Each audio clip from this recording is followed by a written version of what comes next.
Over to Sir Geoffrey Clifton-Brown. Yes, good afternoon, everybody. And can I direct just a few last questions to Ms. Stanier? How far do you consider behavioural change when you introduce new taxes? And can I give you two examples? The switch from leaded to unleaded petrol and the plastic bags tax both had dramatic effects. How much further can you take this theory? Thank you. So, as has already been set out in our evidence, when we introduce new taxes, we certainly do think very, very carefully about likely impacts on businesses and on individuals. We consult widely on that. We draw on the intelligence that we have. I certainly do have teams who look at expected behavioural impacts, and then once measures are in place, we obviously track carefully what actually happens in practice over time.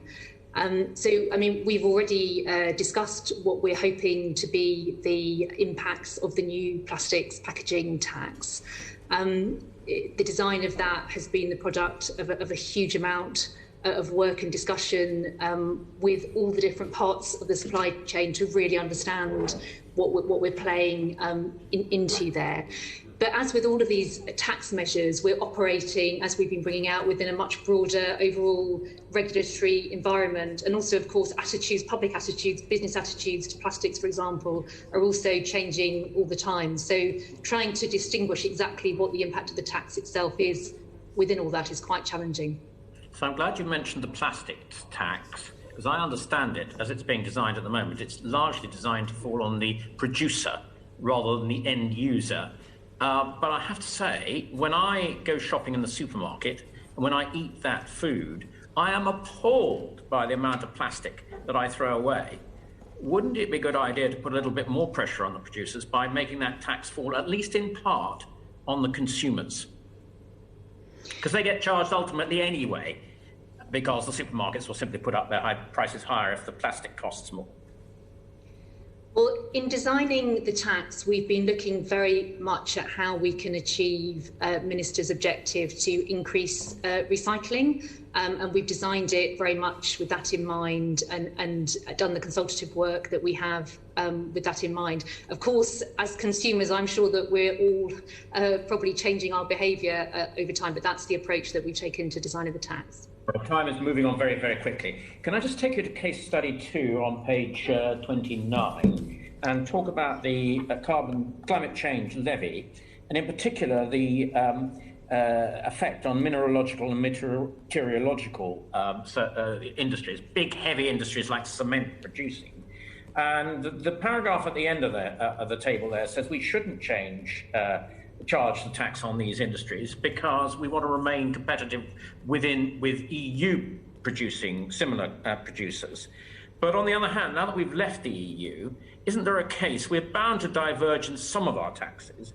And surely we do need to change the behaviour of these very big energy consuming industries.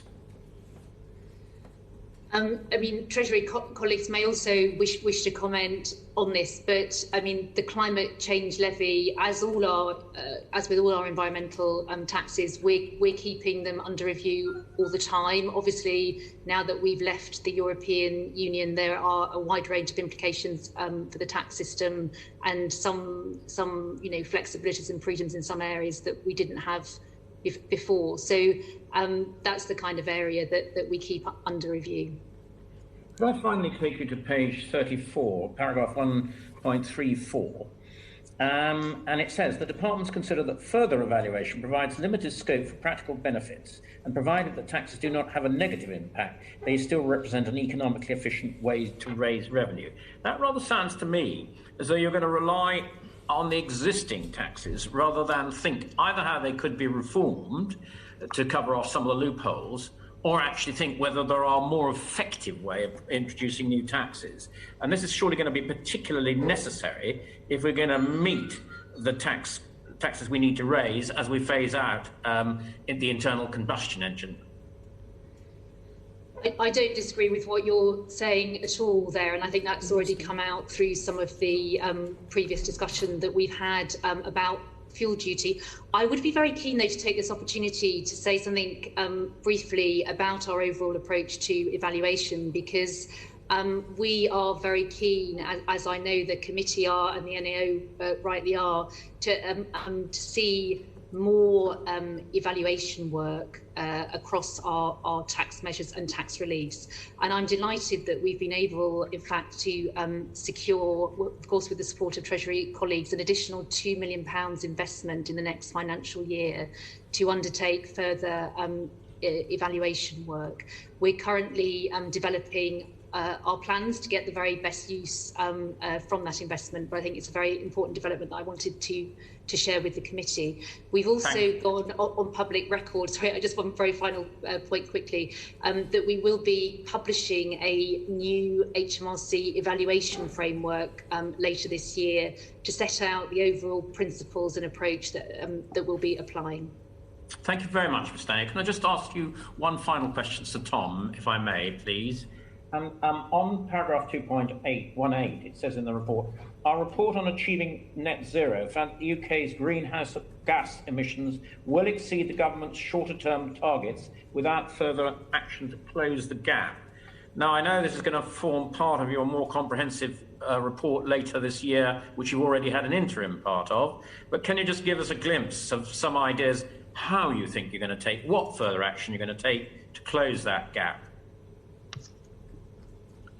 Well, thank you. That will be, as you say, covered in a lot of detail. Really, not so much in the Treasury's report, more in the Bay's strategy, but it will certainly look at a range of interventions, which will include tax interventions, regulatory and legislative interventions, and international negotiations. So I can't tell you yet what they will be, because that's subject to work that's happening right now. But it will be comprehensive, and it will look sector by sector as well. So just to try and tie you down on this, once we've got your Treasury report and the Bayes report, can we assume by the time we get to COP26, everybody in the world will have a really good idea of the government's path and exactly how it's going to meet its net carbon target by 2050? I'm not the expert on all of that. That's really a Bayes lead. What I think I can say a few things though. This is a 30-year, or will be a 30-year, nearly 30-year programme of work. Immensely complicated. An awful lot will depend on things that are unknowable today, for example, future technological change, the speed of developments in other countries, the future international negotiations. So I think without any doubt at all, even the best strategy set this year is something that this government and future governments will need to come back to time and time again as things change and as people learn more, and as we all work out that some things we thought were the case turn out not to be, or new evidence comes along. So I can't imagine that it would be completely precise and answer every question, but the intention will certainly be that it sets out a very clear direction, next steps, plans and strategies, sector by sector, and then an overall framework to try to pull all those together. To go back to return to some comments made right towards the beginning of the session by a number of your colleagues, it's obviously completely critical in all of this that economic actors, businesses, households have got the best idea that they can have of the future, maybe not the precise step of precisely what will happen when, but the overall direction of policy, because that will help them adjust and will ultimately reduce the whole economy cost. One very quick final question. You mentioned using all the tools in the box several times during this hearing, taxes, regulations, and other ranges of instruments. Do you accept that the current range of instruments that we've got will not deliver us the carbon target by 2050? It will need to be increased. Behavioural change and everything else will need to be increased. So I mean, I can't can't comment on future tax policy, but it's clear, and this is clearly accepted by the government, that further action is needed to hit that target. No doubt about that at all. Thank you. Thank you for that. Thank you very much. Thank you, Sir Geoffrey.